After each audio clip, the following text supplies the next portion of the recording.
cessez-le-feu. Et puis aussi, certains disent, c'est une sorte de conséquence, peut-on dire positive dans un tel contexte, mais en tout cas, c'est une vraie conséquence. Le réveil de l'Europe, cette Europe politique puissante, est-elle vraiment, Hubert Védrine, en train de se constituer? Alors beaucoup aimeraient tellement y croire, qu'ils la voient déjà en géant. Bon, alors il faut être précis. Qu'est-ce que Poutine a obtenu ? Il a obtenu une solidarité occidentale qui s'est en effet affirmée, et pour le moment, il a ressuscité l'OTAN. Il n'a pas tellement relancé l'Europe, il a ressuscité l'OTAN, l'Alliance. Ce qui est bien normal, parce que l'Ukraine n'est pas dans l'OTAN, donc ça avait été envisagé, c'est d'ailleurs dans les communiqués, c'est un projet, mais ça avait été bloqué, à mon avis, à juste titre, par Nicolas Sarkozy et Madame Merkel, en, je crois, 2008, si je ne me trompe pas, au sommet de Bucarest, mais les pays autour sont dans l'OTAN. Et au sein de l'OTAN, le traité de 1949, imposé par Truman alors que c'était américain et renaclé, il y a un article 5 qui dit que les alliés se portent assistance en cas de danger. En fait, c'est l'Amérique qui porte assistance aux autres, c'est pas le pays européen qui vont assister les États-Unis. Bon.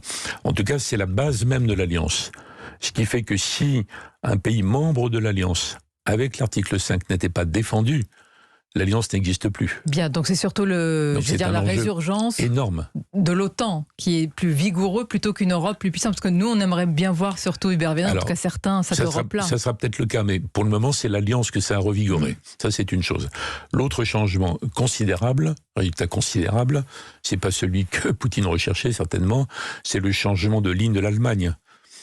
Le chancelier Scholz, donc SPD, issu d'un parti pacifiste, on va dire, même si c'est le chancelier Schmitt, SPD, qui avait mené la bataille des euromissiles en son temps, il y a très longtemps. C'est lui qui avait invité François Mitterrand à venir défendre l'équilibre des forces.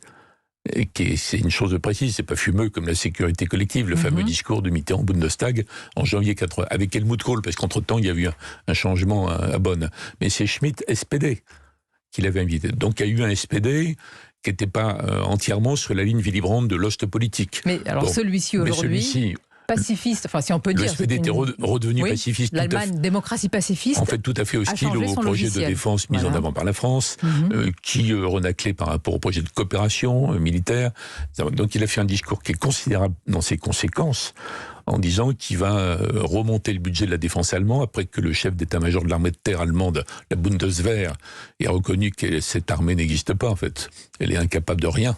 Donc il y a un changement énorme, mais c'est pas encore l'Europe, vous voyez. Donc il y a la nuance est importante. Il y a l'Alliance, il y a l'Allemagne. Alors est-ce que ça va se concrétiser entre Européens? Les traités européens ne portent pas sur les questions de défense et de sécurité. Est-ce que ça va déclencher quelque chose? Est-ce que ça, en tout cas, ça va ouvrir une nouvelle époque dans laquelle les tabous des uns et des autres auront sauté? Peut-être. Ça me fait penser ce que vous dites. Mais c'est pas encore le cas.